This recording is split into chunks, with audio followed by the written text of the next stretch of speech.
So guys দেখো আমার মাম্মাম কি শুরু করেছে। দেখো ওর ডেলির এই রুটিনটা আমি তোমাদের সাথে শেয়ার করতে পারি না, কারণ আমার নিজেরও কাজ থাকে, নিজেরও একটা টাইমের ব্যাপার থাকে, তা আমাকে আবার যেতে হয়। ওই জন্যে আমি এইগুলো তোমাদের সাথে শেয়ার করতে পারি না। মাম্মামের এই বদমাইশি, এই খুনসুটিগুলো আর ও বাচ্চা বয়সে যেগুলো করে, এটা সব বাচ্চারাই করে থাকে, তো সেগুলো আমি তোমাদের সাথে শেয়ার করতে পারি না।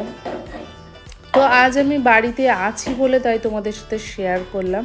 তো দেখো ও সোজা চলে গেছিলো টয়লেটে গিয়ে ও কি করছে তুমি দেখো। আমি জাস্ট মানে ঘরে আমি রয়েছি, মাথাটা আঁচড়াচ্ছি, তো ও গিয়ে চলে গেছে সোজা টয়লেটের দরজা খোলা পেলেই ও চলে যাবে টয়লেটে। গিয়ে দেখো ও টয়লেটে কি শুরু করেছে। তো এখনও জলের বালতির মধ্যে থেকে মগটা নিয়ে ও নাড়িয়ে যাচ্ছে। এরপর দেখো তোমরা ও কি করবে, আর তোমরা শুধু দেখো ও কি করবে। মানে আমি জাস্ট ও মানে আমি দাঁড়িয়ে দেখছিলাম আর ভিডিওটা করছিলাম তোমাদেরকে দেখাবো বলে। তো দেখো তোমরা মামামের এই মানে এই খুনসুটিগুলো, যেগুলো আমি ফোনে ক্যাপচার করে আমি তোমাদের সাথে শেয়ার করি।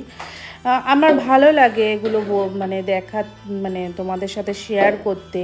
আর আমার এটা ওর মেমোরিজ হয়ে থাকলেও ও বড় হলে পরে, মানে আর কয়দিন পর ও যখন বুঝতে শিখবে, তখন ও এই মেমোরিজগুলো ও নিজে দেখবে আর হাসবে আর ভাববে যে আমি সত্যি এরকম ছোটোবেলায় এরকম ছিলাম, যেগুলো আমার মাম্মাম মানে আমার জন্য ক্যাপচার করেছে, মানে ভিডিও করেছে। তো এই দেখো এখন দেখো জলটা ও নামানোর জন্যে, মানে মগে করে জলটা যে নামাতে হয় সেটাও ওর মাথায় বুদ্ধি আছে।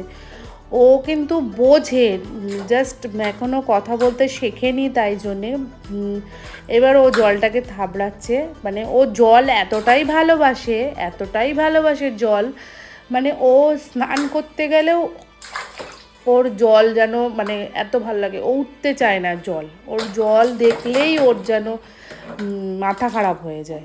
তো দেখো ও জল নিয়ে কী করছে, দেখো তোমরা দেখতে পাচ্ছ তোমরা। তো আমি মাম্মামের এগুলো তোমাদের সাথে শেয়ার করলাম। ভালো লাগলে লাইক শেয়ার